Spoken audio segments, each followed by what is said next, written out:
ഓ ഒരു രക്ഷയില്ല കേട്ടോ. ഈ ഷാർജ മൊബൈലിൽ ഈ പൊടിയുടെ ഉള്ളിൽ നിന്ന് വന്നിട്ട് ഇവിടെ ഇങ്ങനൊരു സ്ഥലം ക്രിയേറ്റ് ചെയ്ത് വെച്ചിട്ടുണ്ടെന്ന് ഞാൻ ചിന്തിച്ചിട്ട് പോലില്ലേ. ഇതാണ് അൽജാദ പാർക്ക്. ഞാൻ നേരത്തെ പറഞ്ഞില്ല അൽജാദ പാർക്ക്. ഇതിനെ അൽജന പവലിയൻ എന്നാണ് ഈ സാധനത്തിന് പറയണത്. ഇതാ ഈ ഒരു സംഭവത്തിന് ഈ ഒരു സ്ട്രക്ചറിന് അൽജന പവലിയൻ എന്നാണ് പറയുന്നത്. ഓ ഇതിപ്പോ നമ്മുടെ ഒരു ദുബായ് ലെവലൊരു സംഭവം 2018 ഷാർജത്തെ American university of Sharjah plus അരാധ എന്ന് പറയുന്നതാണ് ഈ കമ്മ്യൂണിറ്റി ഡെവലപ്പ് ചെയ്തുള്ള സ്ഥലത്തിന്റെ പറയുന്ന പേര്. അരാധയും കൂടിയിട്ട് കൊളാബറേറ്റ് ചെയ്തിട്ട് ഉണ്ടാക്കിയ ഒരു സംഭവം. മൊബൈലുള്ള ഇങ്ങനൊരു സ്ഥലം ഉണ്ടെന്ന് നമ്മൾ എക്സ്പെക്ട് ചെയ്യില്ലായിരുന്നു. പക്ഷെ നമ്മൾ ഇതുപോലൊരു സ്ഥലം ഉണ്ടെന്നുള്ളൂ. ഇത് നീറ്റ് ആൻഡ് ക്ലീനും അതൊരു ലക്ഷറി. ദുബായിലൊരു ലക്ഷറി നമ്മളിപ്പോ പറഞ്ഞാൽ ദുബായ് മരീന വൈബുള്ള ഒരു ഏരിയ സ്ഥലമാണ് ഉണ്ടാക്കി വെച്ചിരിക്കുന്നത് ഇവിടെ. ഇവിടേക്ക് ഞാൻ നേരത്തെ പറഞ്ഞല്ലേ, അവിടെ പോയപ്പോ പിള്ളേർക്കുള്ള സ്കേറ്റിംഗിന്റെ ഏരിയ അവിടെ വേറെ പാർക്ക് ഉണ്ടല്ലോ, ചെറിയൊരു ഏരിയ ഉണ്ട്. അവിടേക്ക് നമുക്ക് പോവാം. ഇതേപോലെ ഇവരുടെ ഓഫീസ് അതൊക്കെ നമുക്ക് ജസ്റ്റ് കാണാം. ഇതാണ് അരാധയുടെ ഓഫീസ്. അരാധ ഓഫീസ് എന്ന് പറഞ്ഞു കഴിഞ്ഞാൽ ഞാൻ പറഞ്ഞില്ല എന്നോട് നേരത്തെ, ഈ കമ്മ്യൂണിറ്റി ഡെവലപ്പ് ചെയ്ത് അരാധ എന്ന് പറഞ്ഞൊരു ഡെവലപ്പേഴ്സ് ആണ്. അരാധയുടെ ഉള്ളില് അരാധ എന്ന് പറഞ്ഞൊരു ടീമാണ് ഡെവലപ്പ് ചെയ്തുള്ളത്. അവരെ ഓഫീസസും ബാക്കി റെന്റൽ ഓഫീസ് എല്ലാം നല്ല ലെവലില് ഇതിന്റെ ഉള്ളിൽ തന്നെയാണ് ഇവര് ഈ സ്പോർട്സ് ഒക്കെ ഡിവൈഡ് ചെയ്യണത്. എല്ലാ കാര്യങ്ങളും തീരുമാനിക്കുന്നത് ഇവിടുത്തെ ടീംസ്. ഇത് ഒരു രക്ഷയില്ല.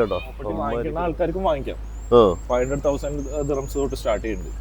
നീ നോക്കി ഇതിന്റെ ഒരു വർക്ക് എന്നൊക്കെ പറഞ്ഞു രക്ഷയില്ലാത്തൊരു സംഭവം. ഞാൻ നിന്നോട് പറഞ്ഞില്ലേ, ഫുൾ റിച്ച് അതന്നെ, ഫുള്ളി ഒരു റിച്ച് കമ്മ്യൂണിറ്റി.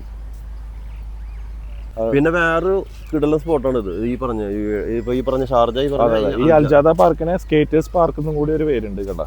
പിള്ളേർക്കൊക്കെ സ്കേറ്റ് ചെയ്യാൻ പറ്റിയ ഒരു സ്ഥലമാണ് ഇവിടെ. സ്കേറ്റിംഗ് ഉണ്ട്. ഇത് ദുബായിലേക്കാളും മറ്റേ ആ ലെവലില് സംഭവം ചെയ്തു വെച്ചിട്ടുണ്ട്. കറക്റ്റ്, ഒരു രക്ഷയില്ല. ഇത് ശരിക്കും പറഞ്ഞാൽ ഞാൻ ആദ്യമായിട്ട് കാണണോ ഇവിടേക്ക്. ഞാൻ വന്നിട്ട് കഴിഞ്ഞില്ലേ ഈ അൽജാദയിൽ ഈ പറഞ്ഞ ഈ പ്ലേസ് നമ്മൾ ഫസ്റ്റ് ടൈം കാണുന്നതാണ്. അത് ഈ സമയത്ത് ഒരു ഉച്ച ഒരു 3 മണി 2 മണി സമയത്ത് വരികയാണെന്ന് വലിയ തിരക്കുമില്ല. ഇതാണ് നമ്മൾ പറഞ്ഞ ഈ സ്കേറ്റേഴ്സ് പാട്ട്. പിള്ളേരൊക്കെ സ്കേറ്റ് ചെയ്യുന്നുണ്ട്. എടാ ഈ ഗ്രൗണ്ട് നോക്കി, ഈ പ്ലേസ് കാണുമ്പോൾ നിനക്ക് എന്തെങ്കിലും ഓർമ്മ വരുന്ന ഈ ഒരു അറ്റ്മോസ്ഫിയർ? എനിക്ക് നല്ല കാറ്റ്. ഇപ്പൊ ഈ ഒരു ഫീൽ കാണുമ്പോൾ നമ്മുടെ ക്യാമ്പസ് ഡേയ്സിലേക്ക് ഓർമ്മ വരികടാ. നമ്മളിപ്പോ നമ്മുടെ ശ്രീകൃഷ്ണ കോളേജിലും പിന്നെ അതേപോലെ നമ്മുടെ കേരള പോകുമ്പോൾ നല്ല കാറ്റും നല്ല പച്ചപ്പും ഒരു രക്ഷയില്ല. ജസ്റ്റ് വെറുതെ വന്നിരുന്ന് വർത്താനം പറയാൻ പോലും നല്ല പറ്റിയൊരു സ്ഥലമാണ്. ഇതിപ്പോ കുറച്ചുകൂടി ഈവനിങ് ആയ കുറച്ചും കൂടി നല്ലൊരു അറ്റ്മോസ്ഫിയർ ആയത്. ഉച്ചയ്ക്ക് തന്നെ നമുക്ക് വന്നിട്ട് നമുക്ക് യാതൊരു ഫീലിങ്സും ഇല്ല. അതായത് ചൂടോ അങ്ങനത്തെ ഒരു സംഭവം നമുക്ക് അനുഭവപ്പെടുന്നില്ല. മൈൻഡ് കുറച്ച് പീസ്ഫുൾ ആയ പോലെ. പിന്നെ ഇപ്പോഴത്തെ ക്ലൈമറ്റ് 10 മിനിറ്റ് ഇരുന്നാലും റിലാക്സ് ചെയ്യാൻ പറ്റിയ ഒരു സ്ഥലം. അടിപൊളി, ഒന്നും പറയാനില്ല.